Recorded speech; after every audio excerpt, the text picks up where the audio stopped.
அன்பு சொந்தங்களுக்கு வெண்மேகத்தின் அன்பு வணக்கங்கள். 2026 பிப்ரவரி 22 திருகோணமலை இயற்கை துறைமுகத்துக்கு 680 உல்லாச பயணிகளுடன் ஒரு உல்லாச கப்பல் ஒன்று வருகை தந்திருந்தது.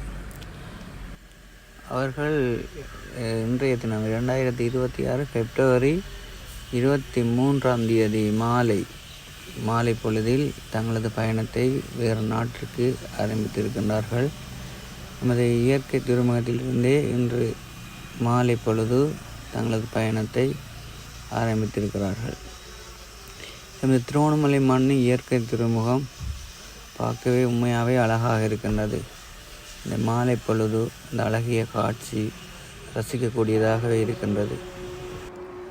இந்த உல்லாச கப்பலிலே பயணிக்கின்ற அனைத்து பயணிகளும் எந்த ஒரு ஆபத்துமின்றி தங்களது பயணத்தை நிறைவுக்கு கொண்டு வர வேண்டும் என்று இறைவனை பிரார்த்திப்பதோடு, எங்களது இயற்கை துறைமுகம் இறைவன் தந்த கொடை என்று சொல்ல வேண்டும். திருகோணமலை மண்ணுக்கு கிடைத்த ஒரு பொக்கிஷம்.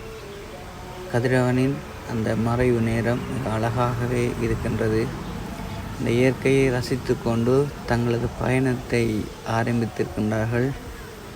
அனைத்து பயணிகளுக்கும் எங்களது திருகோணமலை மண் சார்ந்த வாழ்த்துக்களையும் நன்றிகளையும் தெரிவித்து, இந்த வெண்மேகம் என்னும் யூடியூப் சேனலூடாக உங்களின் ஆதரவை நான் எதிர்பார்த்து நிற்கின்றேன்.